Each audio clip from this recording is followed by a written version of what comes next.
حضرت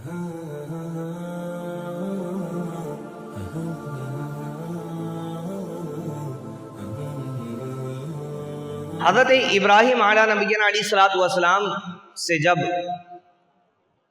نمرود کا مکالمہ ہوا کہ حضرت ابراہیم نے سب لوگوں کو جب اللہ تبارک و تعالیٰ کی وحدانیت کی طرف بلایا، اللہ تبارک و تعالیٰ کی دین کی دعوت دی، جو ایمان لے آیا وہ لے آیا، جو نہ لایا تو وہ حضرت ابراہیم سے بزدل ہونے لگ گئے۔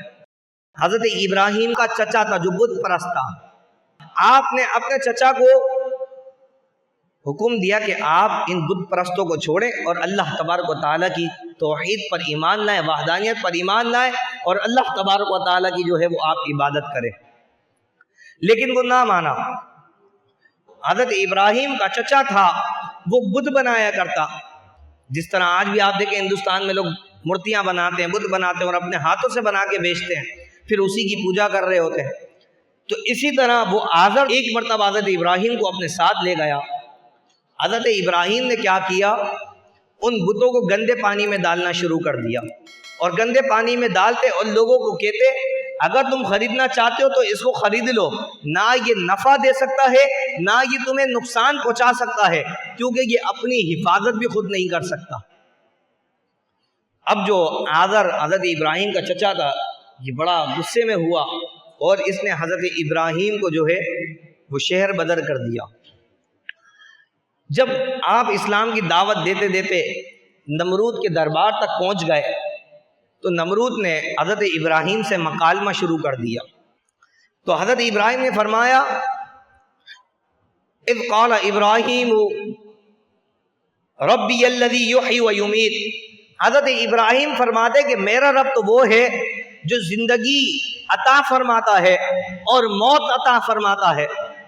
جب نمرود نے یہ بات سنی تو اس کے لیے تو کافی یہ تھا کہ وہ اس بات کو مانتا کہ واقعی زندگی عطا کرنا یہ میری بات نہیں ہے، کسی کو موت دینا یہ میری بس کی بات نہیں ہے، لیکن وہ نالائق احمق جاہل تھا۔ اس نے کہا ٹھیک ہے، اپنے دربار میں سے اس نے 2 لوگوں کو بلایا جن کے بارے میں فیصلہ ہو چکا تھا کہ کل انہیں پھانسی دینی ہے، اور ایک کے بارے میں تھا اس کو آزاد کر دیا جائے گا۔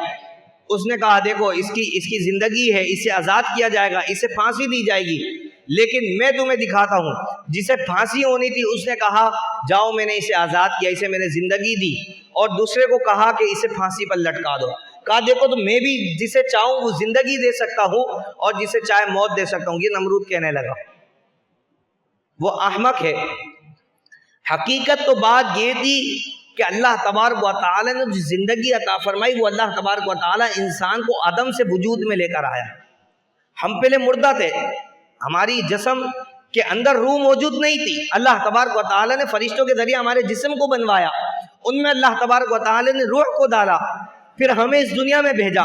پھر یہ موت جو دینا یہ بھی اللہ تبارک و تعالیٰ کے اختیار میں ہے۔ پھر موت کے بعد اللہ تبارک و تعالیٰ پھر زندہ فرمائے گا کہ قیامت کے دن حساب و کتاب ہوگا۔ وہ اس بات کو نہیں سمجھا بلکہ وہ کہنے لگا قال انا احیی و امیت، میں بھی جو ہے وہ لوگوں کو زندگی دے سکتا ہوں اور جسے چاہے میں موت دے سکتا ہوں۔ قال ابراہیم، کہ حضرت ابراہیم فرماتے فإن اللہ، کہ میرا رب بے شک وہ ہے یأتی بالشمس من المشرق فأتی بہا من المغرب۔ آپ فرماتے ہیں کہ میرا رب تو وہ ہے جو مشرق سے سورج کو نکالتا ہے اور مغرب میں غروب فرماتا ہے۔ اب جب یہ کہا تو قرآن مجید فرقان حمید آگے ارشاد فرماتا ہے فَبُہِتَ الَّذِي كَفَرَ۔ اللہ اکبر، کتنا پیارا انداز ہے قرآن مجید فرقان حمید کا۔ اللہ فرماتا ہے وہ جو کفر ہے، وہ جو نمرود ہے، وہ مبہوت ہو کر رہ گیا، اس کے پاس کوئی اس کا جواب نہیں تھا، وہ حیران رہ گیا کہ اب میں اس کا کیا جواب دوں۔ آگے حضرت ابراہیم نے فرمایا کہ اگر تو رب ہے تو تو ایسا کر مغرب سے سورج کو نکال اور مشرق کے اندر سورج کو گھما۔ یعنی کہ وہ ایک جسم کی متحرک حرکت کو بھی نہیں بدل سکا جس حرکت کو اللہ تبارک و تعالی نے مقرر کیا کہ وہ مشرق سے نکلے اور مغرب میں غروب ہو جائے۔ یہاں علماء نے مفسرین نے لکھا کہ یہ بات اگر نمرود کرتا کہ میں مشرق سے سورج کو نکالتا ہوں اور میں مغرب میں غروب کرتا ہوں، اگر تمہارا رب اللہ تبارک و تعالیٰ ہے جس کی تم عبادت کرتے ہو تو سورج کو مغرب سے نکال کے مشرق میں ڈبا کے دکھاؤ۔ علماء نے، مفسرین نے اس بات کو یہاں لکھا ہے اس آیت کی تفسیر کے اندر کہ اللہ تبارک و تعالیٰ نے ملائکہ کو مقرر کیا ہوا تھا کہ حضرت ابراہیم جو زبان سے نکالے اس بات کو پورا فرما دینا۔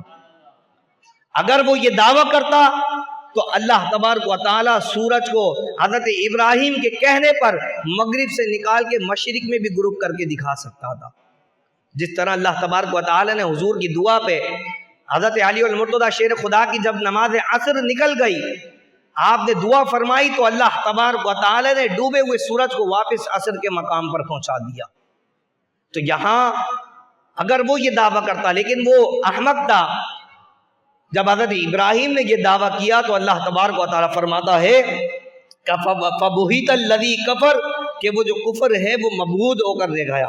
وَاللَّهُ لَا يَهْدِي الْقَوْمَ الظَّالِمِينَ اور اللہ تبارک و تعالیٰ ظالمین کو جو ہے وہ ہدایت نہیں فرماتا۔